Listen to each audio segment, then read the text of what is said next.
Thank you so much for joining us today. My name is Tanya Joyner-Scott, and I'm here with Mrs. Cheryl Theriault, the owner and president of Aging Family Services. Hi, Cheryl. How are you today? I'm great, Tanya. Thanks for being here. Awesome, awesome. Well, I had the opportunity to talk with you a little while ago about the things that you're doing with geriatric care management, and today we just wanted to get back with you again because we wanted to tell our viewers, we just found out that there's so many questions out there that people are searching, and even for many of us, we don't always know that you have a service that we need. So we wanted to come back with you today and just kind of talk and ask you a few questions to share with our viewers, just to kind of help us along in this process. So we thank you so much for doing that for us. Well, thank you. I think it is, we try not to keep it a secret, but it's a well-kept secret. What is a geriatric care manager, and what do we do, and how do you find one? So I'm happy for us to move that process along.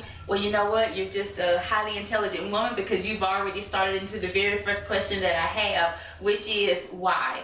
Why would I need a geriatric care manager? There are lots of circumstances that people find themselves in. There are spouses who are caring for their loved one as a caregiver to their spouse, and they're worried sometimes, what's going to happen to my spouse if something happens to me? And they want to address those issues before something happens and try to put a plan together. And we can be part of that plan. We can help them develop a plan for emergency. Right. There are families who have tried to find the services that they feel like they need, or that their loved one needs, and they make phone calls and they make visits to places, and they still are confused and no further down the road than when they first started. Wow. And they think, when they learn about a care manager, we call it one-stop shopping. We can tell you about everything there that you need to know with one person, and direct you specifically to the services that you need by providing referrals, names, phone numbers, how the system works, how to access the system. There's some families that use our help because they want to move their loved one here to be near them, and they don't know where to look, what it would be the right place for their loved one to live. Usually they're not going to come and live with them in their home. There are other families that we help move their loved ones out of the Triangle area to be near them. Wow. We work with families who don't live in this area, but their loved one lives in the area, and they are concerned about how their loved one is doing, and we make home visits. We monitor how things are going. We stay in touch with the out-of-area relative. We can go to medical appointments with those people. We can oversee their care. We can make recommendations for changes in the care as the needs change. Let's see, another circumstance, families aren't in agreement all the time about what mom or dad need. And they find that calling in a professional can help cut through all of the family stuff and just let someone who doesn't have a vested interest in the situation make some recommendations to It sounds like it's almost like with what you guys do, there's like a jack of all trades, if you will. When we think about estate planning attorneys, is there a difference? I think I've heard often that people go to their estate planning attorney to actually, get help with their finances and other things that they need. Do you find that they're also providing some of the services that you are, maybe the referrals? I mean, how does that work? Well, part of our assessment when we meet a new family is legal. We ask questions about their advanced planning. We ask questions about their finances.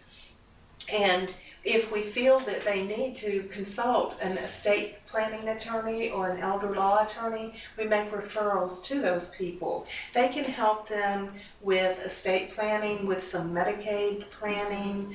They can, some of them do know about facilities, and they do make recommendations to people. But they are a specialty, just like we're a specialty. Right. We're not going to give legal advice. We're not Right. going to give financial planning advice. So everyone has their specialty, and we really prefer to work as a team. That's really awesome. So you talked a lot about, just people, my spouse or this is happening, I want to bring my family member closer. And what I was hearing is, the timing of when to contact you, it just varies. Or can you talk to us about when we should actually consider hiring or looking for someone in geriatric care? Is there, sometimes we wait until we're in a crisis event. Sometimes we wait until it's like, oh my God, this is happening, this is going on, and then someone tells us about you and who you are. So it's kind of like a reactive state. But can you provide me or us any kind of information that kind of helps us to move more in a proactive state opposed to being reactive? What do you recommend? That's a very good question. So many people are in crisis when they contact a geriatric care manager. Their loved one has fallen and broken their hip, and they're in the hospital, and the hospital's saying we're going to discharge your parent. Right. And it's like, where are they going to go? Who's going to take care of them? Or they're in the next stage after a hospitalization. They're in a rehab facility, and the rehab facility is saying, their time here is over. We're going to discharge them. And they're going, where are they going to go? Wow. Who's going to Wow. take care of them? Recently, I've had several families who've come to me, not in crisis, and it's really a great opportunity for families because it starts the communication process. It starts the thought process of what lies down the road, and it allows people to take some time to investigate options for care, to interview some home care companies, or to go and visit some assisted living facilities at their leisure. And this way they're educating themselves ahead of the need. Yeah, that's And really good. then if something comes up, they're more prepared and more ready to take action. Dealing with a crisis, your emotions are so involved, you're fraught with tension, and it's a very difficult time to try to be making some of these plans and decisions. Yeah, and as I think about it, as you were talking, I was just thinking, we talk about pediatricians, you have the baby and they tell you at this age you're going to have these shots, and before you go to school you need to do this, and then we move along and as women, you need to see a doctor for this and that.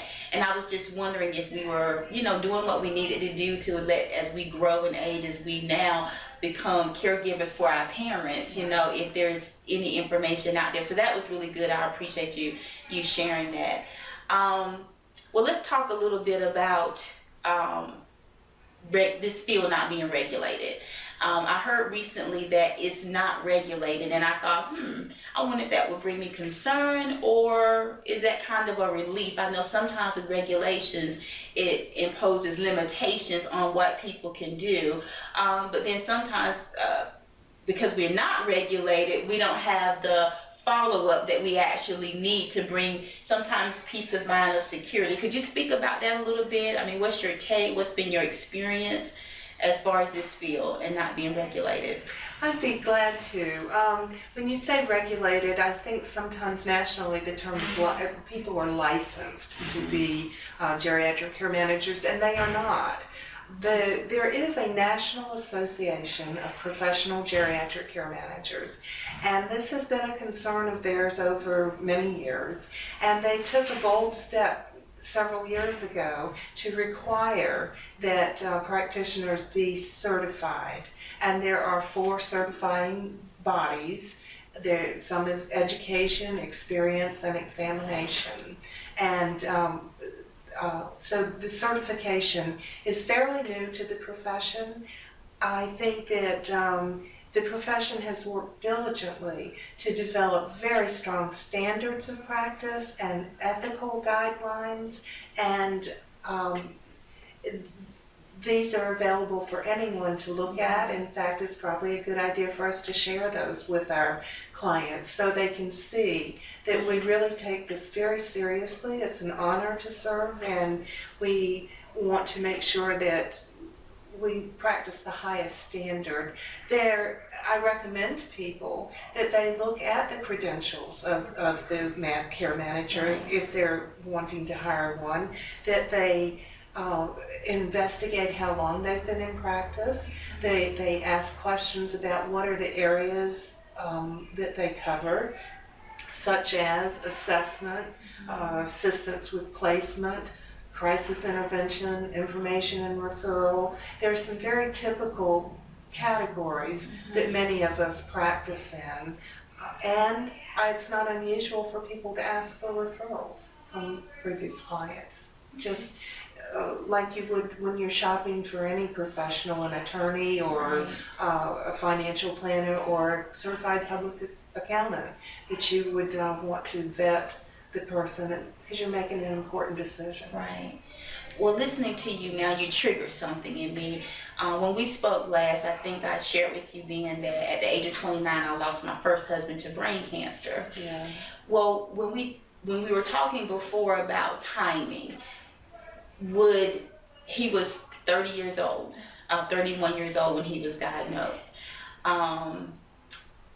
Would I come to you for his care when I think of aging family services and we talked about the timing and, is that a time, for people to come seek you for services, or would he not fit because of his age? How does that work? Is it because he's an adult? How does that work? Once again, you've asked an excellent question. And that is another thing that we as the profession struggle with. There has been some conversation about changing our name because not all of our clients are elderly. They're not all geriatric. Okay. What we do is know the system.